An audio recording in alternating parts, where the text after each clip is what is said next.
what would your kind of observation be on AI and the impact on labor markets and people's jobs, and how they should feel about that as they think about this? Well, I think we are seeing the most disruptive force in history here. Where we will have for the first time something that is smarter than the smartest human. And that, it's hard to say exactly what that moment is, but there will come a point where no job is needed. You can have a job if you want to have a job for sort of personal satisfaction, but the AI will be able to do everything. So I don't know if that makes people comfortable or uncomfortable.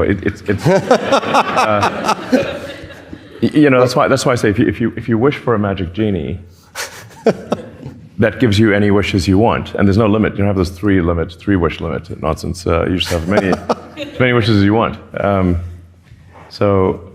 It's both good and bad. One of the challenges in the future will be, how do we find meaning in life if you have a magic genie that can do everything you want?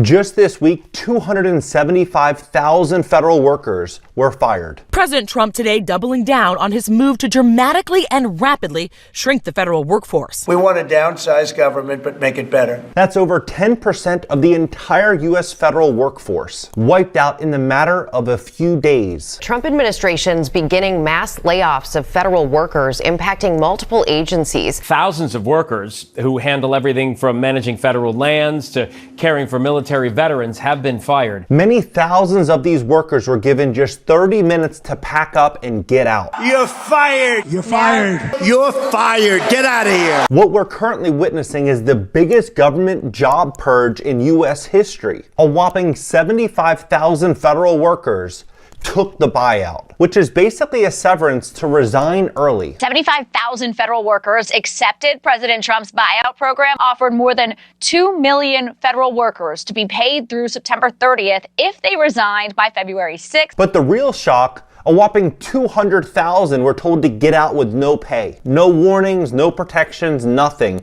Normally, a government job is one of the safest jobs and safest positions that an American can have. But no longer is that the case. These weren't just random layoffs, these were federal employees. People working in critical government agencies. Veteran Affairs, Department of Education's entire divisions getting completely gutted. As that's going on, the White House just announced they are going to fire many thousands of IRS agents right in the middle of tax season. IRS is preparing to fire potentially 15,000 workers in the middle of tax season. People are worried deeply about jobs. You've made some prediction about loss of white-collar jobs. And of course, all the multimodal AI systems that you're speaking about are being embodied in robots. There is a number of fantastic humanoid robot companies coming out of China. China needs robotics for its aging population, right? The one-child policy has significant implications for an aging population.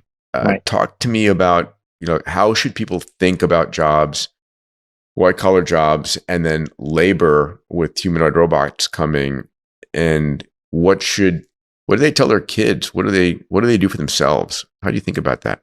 Well, I think the fact is that the white-collar jobs are going to be the first set most challenged by AI, because just software can replace a lot of the routine and even non-routine work, and they will do so very rapidly in the next 5 years.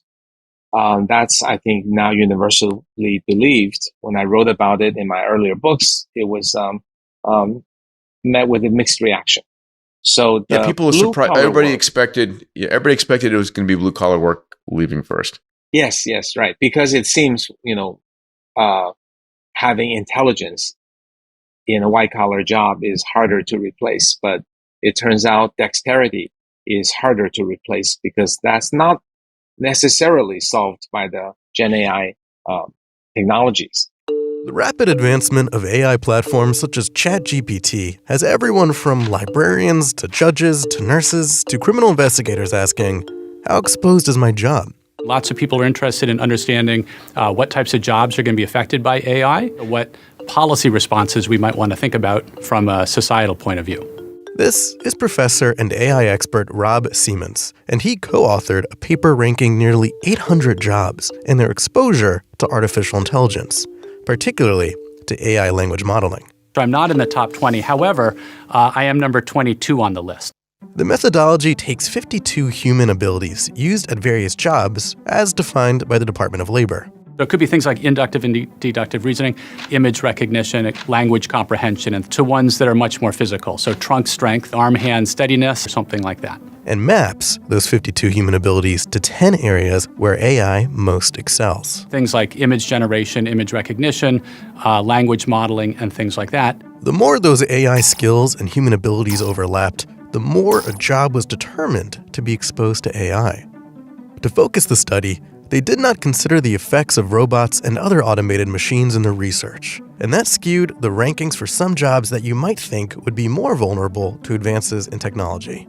Workers in a manufacturing setting or maybe transportation and warehouse type settings score very low in exposure to AI as opposed to exposure to other types of automation.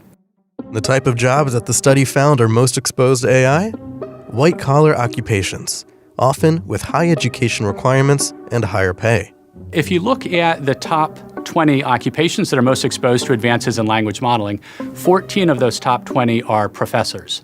If you look at the number one thing that a professor does, it's prepare and deliver lectures. And we know that language modeling is really helpful when it comes to preparing content that you might later on then deliver to a classroom. AI's ability to recognize and generate language exposes a wide variety of white-collar professions such as mental health counselors, writers, areas of the legal industry, even preachers. Now, praying, of course, large language models are not going to be very helpful with that. But in terms of creating the sermons that you might deliver, you would imagine that, just like large language models could help a clergy person do that, same thing with a college professor. And the number one job that is most exposed? Telemarketers. Part of the reason why telemarketers are so exposed to advances in language modeling have to do with probably the amount of speaking that they do and the amount of listening and responding on the fly to the comments that they get from whoever they're calling. So how exactly might AI change our jobs in the future? Now, just because an occupation is more exposed to advances in AI doesn't mean that that job is at threat of being substituted. But it's not that lots of jobs will disappear. I don't think that will happen. However, I do think that many, many jobs will change. Employees of one Silicon Valley company are bracing for pink slips today. Meta, owner of Facebook, is trimming 5% of its workforce. KTVU Southbury reporter Jesse Gary reports now from Menlo Park.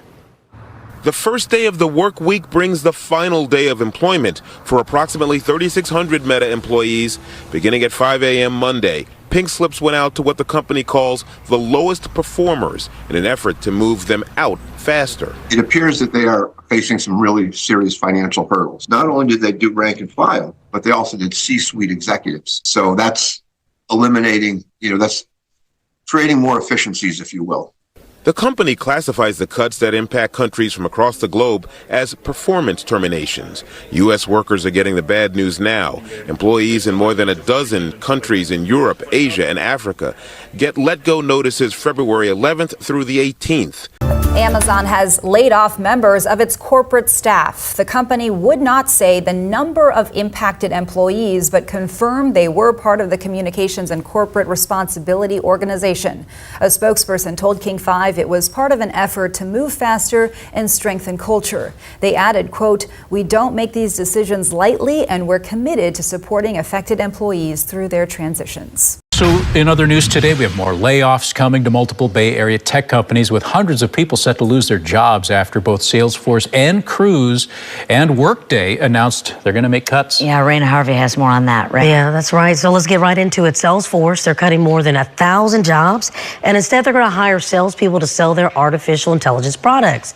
That's all according to a report by Bloomberg News, citing a person familiar with the matter who said impacted workers are going to be able to apply for other jobs internally. Bloomberg did not say what departments are going to be cut, but Salesforce has been investing heavily and moving towards AI over the past 2 years. According to their annual report, Salesforce had more than 70,000 employees this time last year. Giving all praises, glory, and honor to Yahawah, Bahasham, Yahawashi, Bahasham Rakakudash, with all thanks to our Heavenly Father. thanking Him for yet another day, another breath of life, another opportunity to bring out a lesson. Yahawah willing, this lesson will be edifying, relevant unto salvation for the hopeful elect. Double honors to the apostles, elders, and bishops of Great Millstone. Salutations to my fellow laborers pushing this truth in all sincerity. And shalom to the sincere lambs of Yahawah Bahasham, Yahawashi. And the title of this lesson is No Job, Universal Basic Income, and the Mark of the Beast. No job, universal basic income, and the mark of the beast. Because what we see happening in the labor market in the United States of America is part of a larger agenda to put you into a virtual cage where every move you make will be tracked, traced, and monitored. Even your thoughts are going to be cataloged and referenced against you in this new world order. As you heard Elon Musk in the intro, he said that artificial intelligence is the most disruptive force in human history. And I don't know if I agree totally with that, but certainly it seems to be the most disruptive force since Yahawashi was on the scene. Because it's going to affect every living person on the face of the earth. Let's get a precept for that. This is Revelation 13:16 on down. And he causeth all, both small and great, rich and poor, free and bond, to receive a mark in their right hand or in their foreheads, and that no man might buy or sell, save he that had the mark, or the name of the beast, or the number of his name. So this is not talking about an embargo on nations and this and that and the next.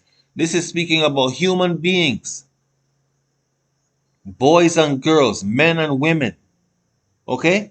In order to participate in society in any shape or form, you are going to have to accept this mark. And that mark is your computer number. That mark is your QR code. You are going to be part of the Internet of Things. You are going to be a product like everything else. You see? That's what all of this is pointing to. During the COVID lockdowns, we saw how many people capitulated in order to keep their job. And we were warning them, we were telling them, you're still going to lose it. You're going to go through all of those hoops and hurdles to keep your job, but you're still going to lose it anyway. Okay? That's what we were telling people. People who have to hide from us now so that they are not reminded of their stupidity or perhaps fear or lack of faith or whatever it was. And with these new draconian measures being put into place through Donald Trump and Elon Musk and Doge, the Department of Government Efficiency, I think it is, it's going to have a dramatic and immediate effect on society. We're not even talking about the food shortages that are coming next year as a result of the expulsion of your farm hands, those so-called Hispanics, right?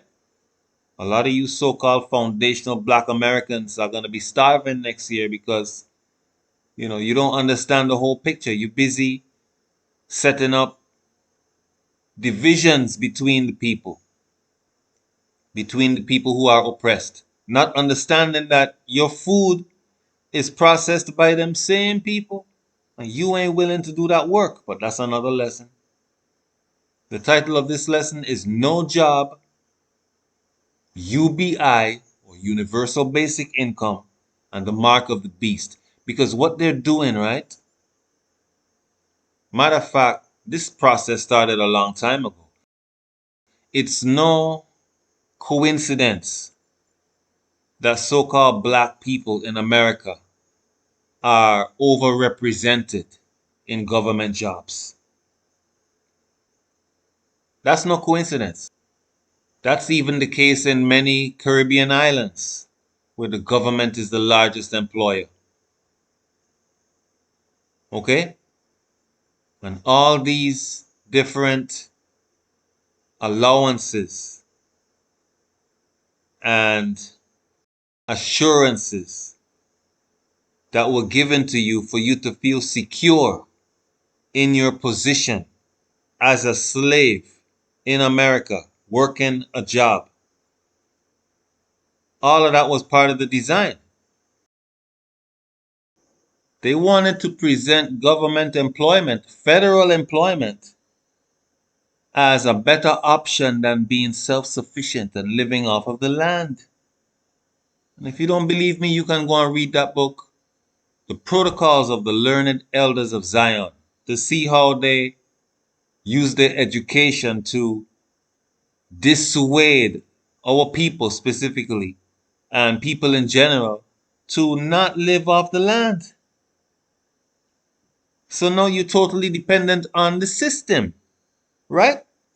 So now what you going to do when you can't eat unless Babylon says so? Huh? Well, if 2021 is any indication, we already know what the vast majority of people are going to do. They're going to lick the government boots. That's what they're going to do. This is Isaiah chapter 30 from the first verse.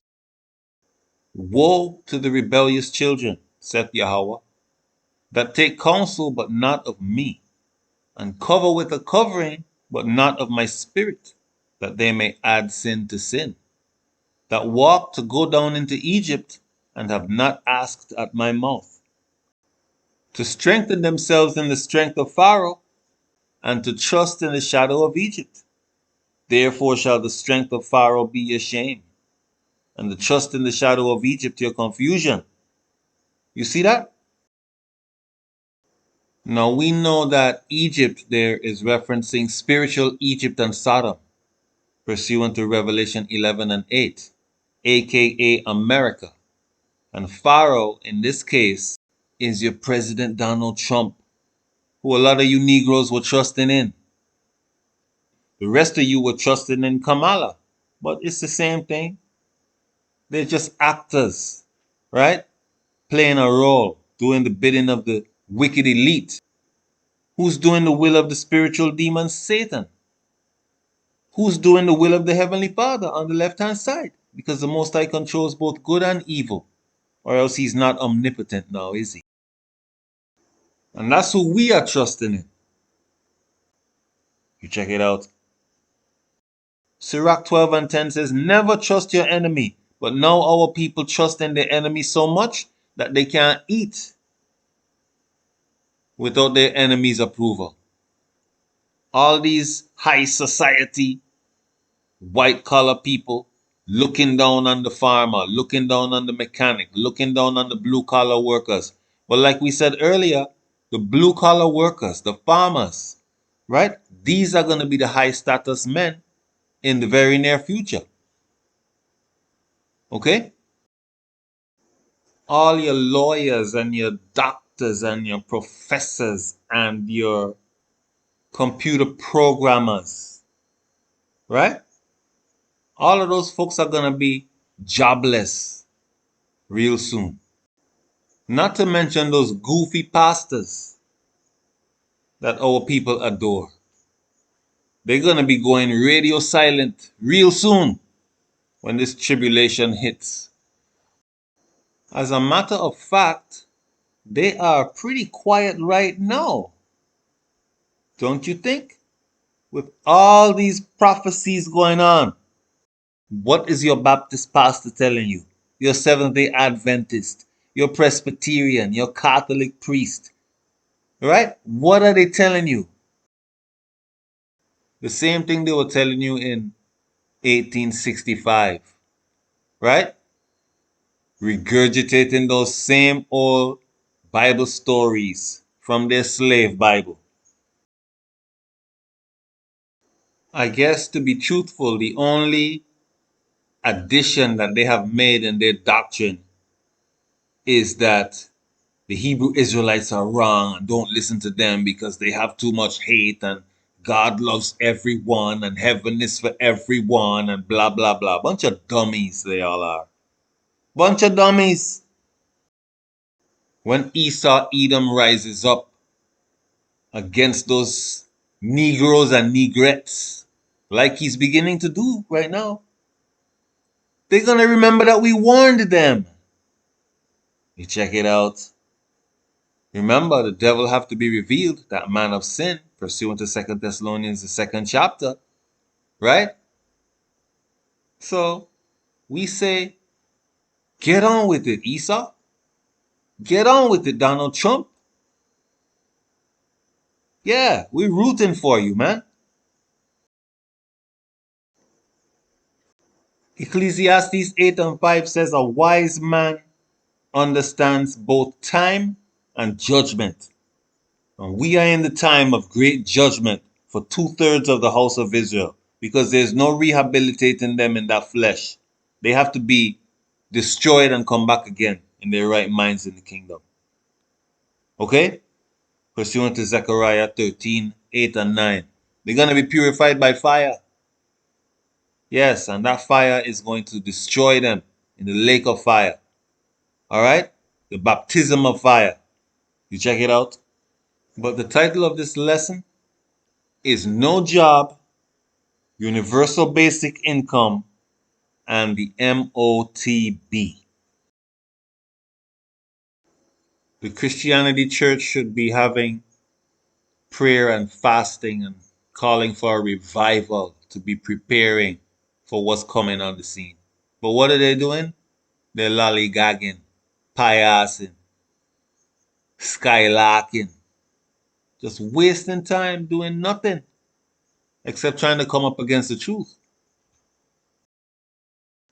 But they are in full and total support of that genocide going on over there in Gaza, where Trump is going to make that place the Riviera of the Middle East.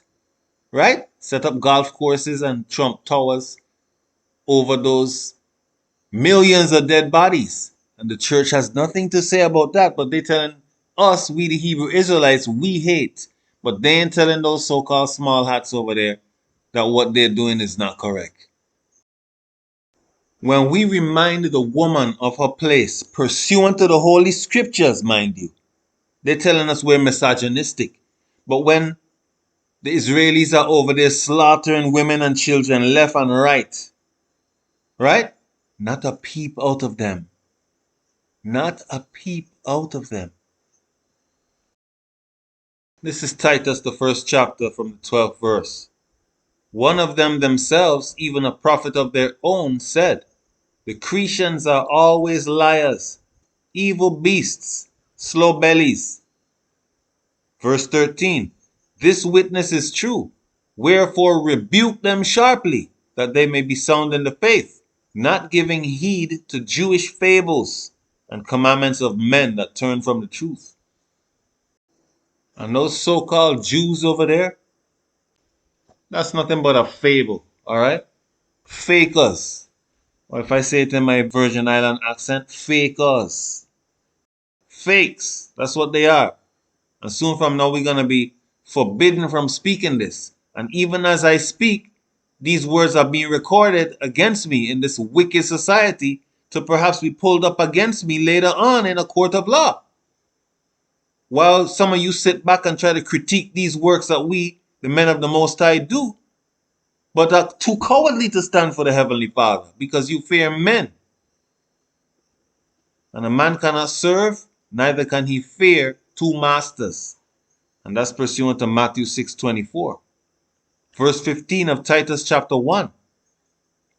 Unto the pure, all things are pure, but unto them that are defiled and unbelieving is nothing pure, but even their mind and conscience is defiled.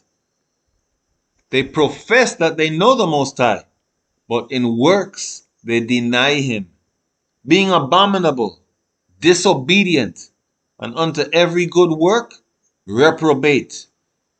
And that's going out to all you so-called Christians out there, okay?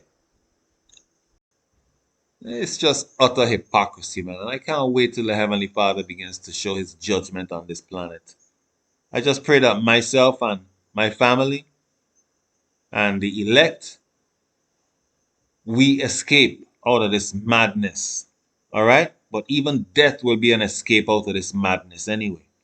You check it out. The Christianity church is going to be destroyed. Okay? And all of y'all who are in it still, hopefully you would have been exposed to this Hebrew Israelite ministry so that perhaps when these prophecies really get steam, you will be able to escape that delusion that you are now in. And that's the prayer for my family and my loved ones who might not necessarily be fully on board at this point. Okay? Getting back to the topic now, which is how they're going to take away your job, implement a universal basic income ration, and how they're going to use your dependency to implement the MOTB, right? Because that is where all of this is going. Can't you see that? So they wanted you to be totally dependent on them, abandoning natural skills so that you would just have a so-called white-collar job, which all those jobs are now going to be replaced by artificial intelligence. Like you saw in the long intro, the blue-collar jobs, you know, those men who are doing the laborious work to keep society running, electricians, plumbers, people who are working in construction, right? Water purification, garbage disposal. Those jobs are going to be the high status jobs in the near future because those are going to be the only jobs that require human labor. Your doctors and your lawyers and your professors and your podcasters and even your preachers are going to be all artificial intelligence. Okay? They're even going to use AI to rewrite the Bible. But that's another lesson. So, the high status jobs that all people gravitate to and look down on the other people who are working those blue collar jobs, all of that is going to be reversed. You check it out. Esau has made the society so comfortable as to allow people, particularly women, to show their hand, as it were. To say, well, okay, now that we don't need men to provide for us or protect us on an individual basis, we are going to shit all over men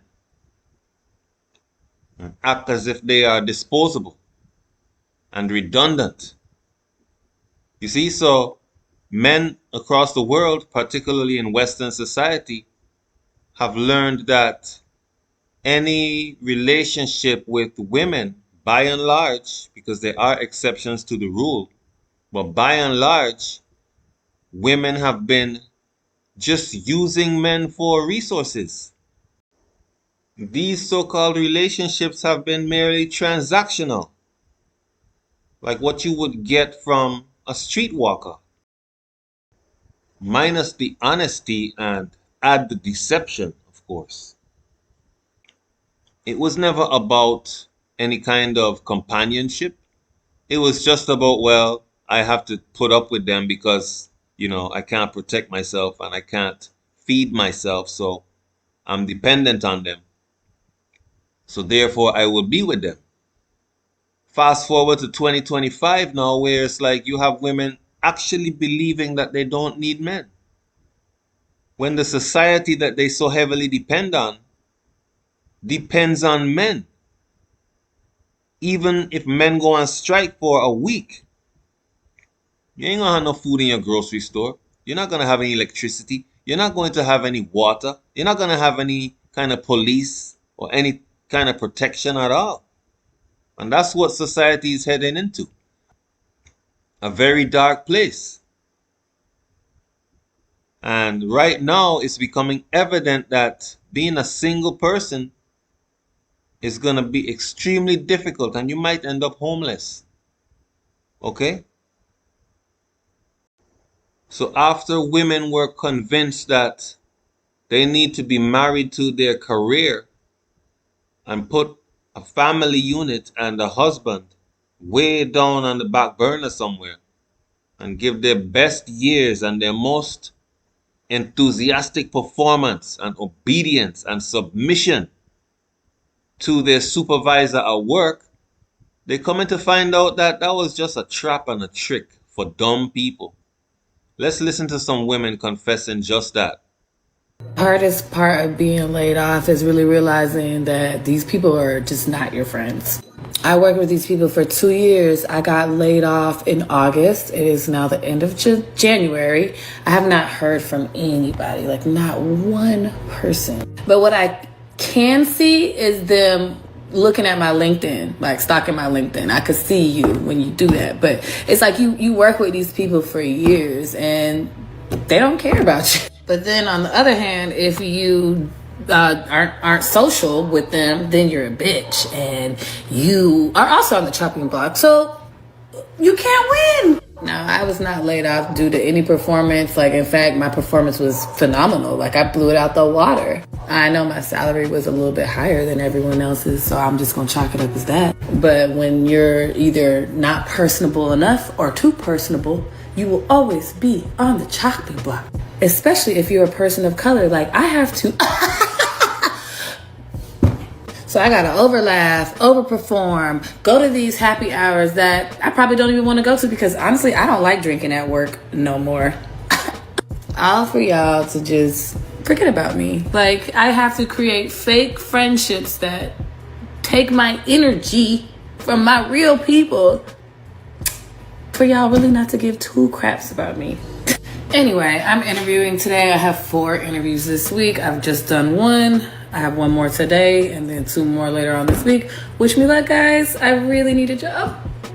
Growing up, I remember being in the backseat of my grandmother's car and she was like, whatever you do, make sure you work for the post office or make sure you work for a job that you can stay there until you retire. That's just what they teach you. Nowadays, I'm like, no, if I'm not feeling it, if they're not paying me what I need to be able to take care of my family, I'm going to leave. They had relationships with their jobs and their workplaces back then. You could go there and talk to your manager and say, hey, so I feel like this is not working out. That is not working out. Now you get what you get and you don't throw a fit. That's why people say, well, I can't stay here that long because I'm putting in all this work and I could go to a job that will pay me more, even though I may have to work more. And then when I get tired of them, I'll just go to another job. And I promise y'all, for as long as I live, I would never, ever give my all to a company, to a job ever again in my life. So I told y'all Friday that I got fired from my job or whatever, right? 5 years. 5 years. Okay. It's cool. It stung a little bit. I ain't gonna lie. And it stung because of how it happened. Okay. So, boom. I get fired on Friday, probably like 10:30 in the morning, right? So I get let go. And I'm not gonna lie, I'm sitting in my car like for a good probably 30 minutes after that because I'm just like, what now? To be honest with y'all, I was ready to go. Like, the retail management, it ain't for the weak. I was ready to go, but that's not the point. The reason why I was a little upset at how it happened was because I'm sitting in my car, maybe about 30 minutes later, one of my supervisors, ex-supervisors, called me and was like, why they got the new store manager already here? Like, didn't even let me get a chance to warm my car up. Like, already had a new store manager, like, just replace me like that. That's just crazy to me. After all I did for this position, for that store, you know what I'm saying? For them to just let me go the way that they did and have somebody come in just like that, it's just crazy. And I'm here to tell you, do not give your all to these companies. Do the basic bare minimum, because when it's time for them to let you go, they ain't gonna care. They're gonna just be like, all right, you can go. But when you're ready to go, it's a process. Anyways, I'm cool with it. You know what I'm saying? It is what it is. It do sting a little bit, I'm not gonna lie. But stop giving your all to these companies. And, you know, I just know I have a bigger purpose. And that's fine, because I know that what I've been praying for all these years is finally coming to fruition. So I'm good. I'm good. They can have fun with that.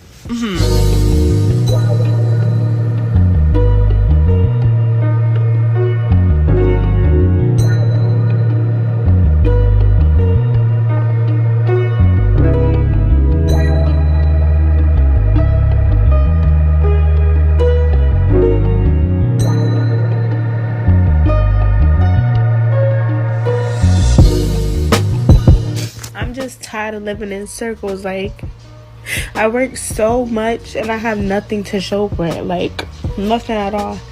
Nothing. An apartment, cool. A car, cool. You know, the little stuff, okay, cool. But, like, I have nothing to show for it. I'm about to be 23 this year and I don't have a career. Like, I try not to question God and I move off faith, but it's like, you really run out of faith. It comes to a point where you really run out of faith. Because it's like, what is my purpose? What am I here for? I'm tired of going to work every day, slaving, to not have nothing. To not have absolutely nothing. A car, cool. A house, cool. What else? Like, I have absolutely nothing, and it's so frustrating. So aggravating. I don't know who needs to hear this, but this generation of young adults has it 10 times worse than us. I have a 24-year-old, and we have started the apartment/home buying process. And baby, I remember my very first apartment was $650 plus electric. That's it. Most application fees was like $20, $25. And all these requirements they got now, like you got to make 3-4 times the monthly rent. Like, we ain't had to deal with none of that. Back then, they just looked at your pay stub and needed to know that the amount of rent was on your pay stub. So therefore, you can afford it. And don't get it twisted. The way this generation is struggling financially, we had that same struggle. Cost of living was cheap, but we also didn't make no money. When we got our apartments, whatever was at that apartment was free, because we paid our gym, free. Pool, free. Community room, free. Playgrounds, free. This shit crazy. It's crazy. I don't understand how up America gotta be for you to work hard and still have no where to go.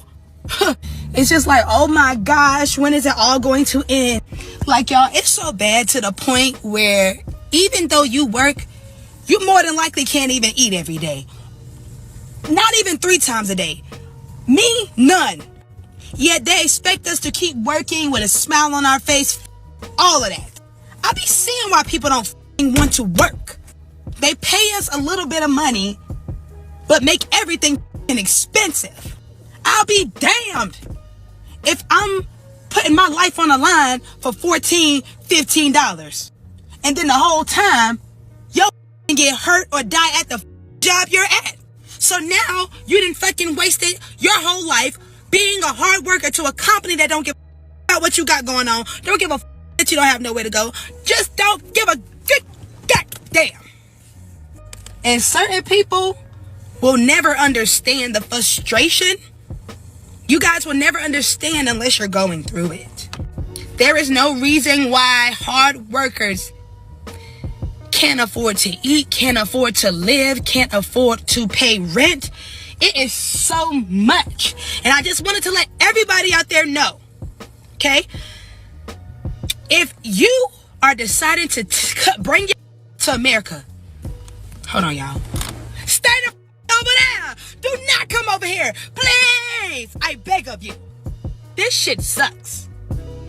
All prayers to all my Americans, all my USA motherfuckers, you know what I'm saying, my cousins, all that.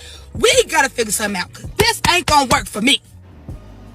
Along with laying off federal employees, they are also laying off federal contractors. So whenever you see the federal employee number, times it by 2 of contractors that work for the federal government as well that are also losing their jobs. I honestly, I don't know what's going to happen. I just know that this is going to be the biggest layoff by an employer in our entire history. Y'all can correct me if I'm wrong, but this is going to be one of the biggest layoffs ever to occur.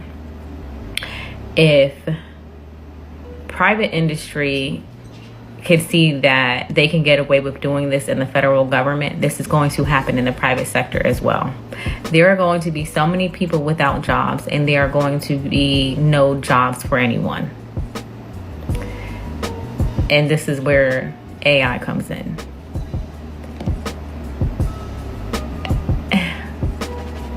This is so bad, y'all. I don't even know what to say, because so many people are going to lose their livelihoods. And with all of these jobs being lost, this is going to impact financial institutions. This is going to impact restaurants. This is going to impact clothing stores. Everybody is going to be impacted by this. This doesn't stop at federal employees and federal contractors and people that do services for the federal government. It doesn't stop there. This is going to trickle down to the very last person on the totem pole. And we are on the brink of an economic collapse, a total collapse.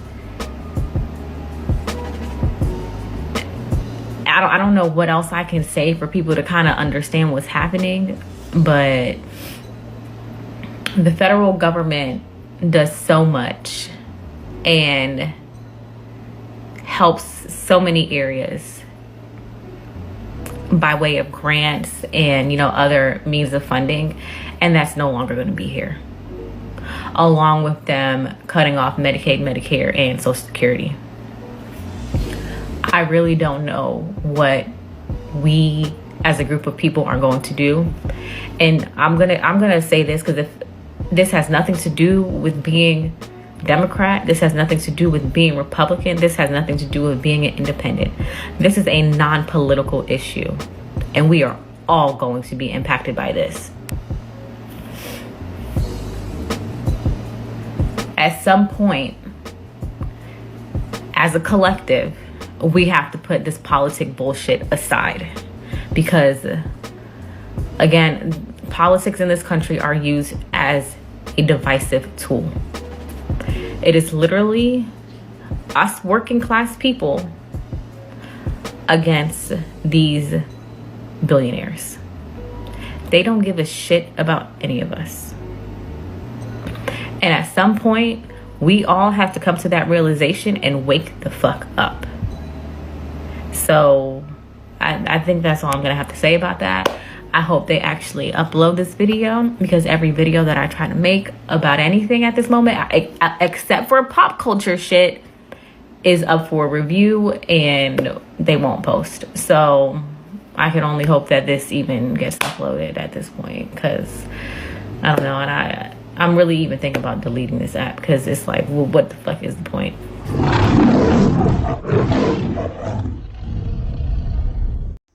So as you can see, the so-called black woman is starting to wake up, but that's not even this lesson.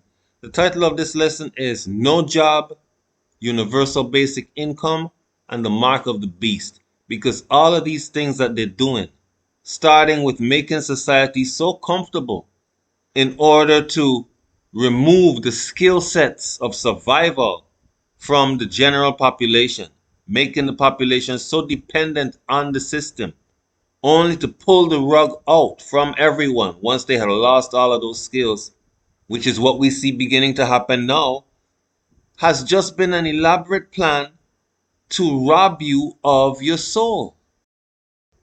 And ultimately, all of this is the Almighty's plan in order to separate the sheep from the goats and the wheat from the tares and the faithful from the faithless. Because there ain't no way you getting out of this thing without having faith in the Heavenly Father. And faith is not something that you're just going to download. Okay? Faith is something that has to be given to you. There's plenty of scriptures talking about famines and pestilences and a time of trouble, like we get into every time, all the time. But what we are seeing now with these massive job losses, compounded with the fact that by this time next year, there's going to be a food shortage because all your farmers are pretty much out of labor, with the Hispanics being expelled from the country, right? All of these things are culminating into what's going to have to be a cashless society when the government is going to come in with the solution for all of the problems, starting with hunger and thirst.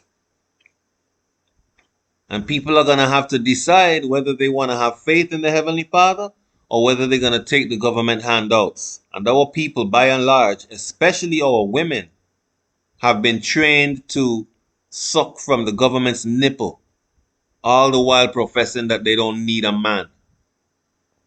This is Isaiah chapter 32, starting from the 9th verse. Rise up, ye women that are at ease. Hear my voice, ye careless daughters. Give ear unto my speech. Many days and years shall ye be troubled, ye careless women. For the vintage shall fail, the gathering shall not come. Tremble, ye women that are at ease. Be troubled, ye careless ones. Strip you and make you bare, and gird sackcloth upon your loins. They shall lament for the teats, for the pleasant fields, for the fruitful vine. Upon the land of my people shall come up thorns and briars, yeah, upon all the houses of joy in the joyous city. And it goes on. But women are going to lament for the teats or the nipples of the government that made them so dependent upon it, so that they ostracized their men and destroyed the family unit, which was their greatest strength. Okay, so now they're going to have to reap the reward of that. And it's going to be a heavy price to pay. Because we live in a dog-eat-dog world where everyone is for themselves and the strong survive and the weak die. Okay?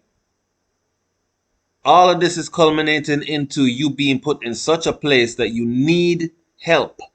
And your help is either going to come from Yahawah, Bahasham, Yahawashi, or it's going to come from daddy government. And most of our people are going to choose to side with daddy government. And they're going to receive the mark of the beast, and they're going to be destroyed, pursuant to Revelation chapter 14. Let's get that. This is Revelation chapter 14, starting from verse 8. And there followed another angel saying, Babylon is fallen, that great city, because she made all nations drink of the wine of the wrath of her fornication. And the third angel followed them, saying with a loud voice, If any man worship the beast and his image, and receive his mark in his forehead or his hand, the same shall drink of the wine of the wrath of the Most High, which is poured out without mixture into the cup of his indignation. And he shall be tormented with fire and brimstone in the presence of the holy angels and in the presence of the Lamb. And the smoke of their torment ascendeth up forever and ever. And they have no rest day nor night, who worship the beast and his image, and whosoever receiveth the mark of his name. You see that? So that's what's going to happen to those who take this mark. And that's why we keep bringing out these lessons over and over and over, so that no one will be able to say, well, they didn't know.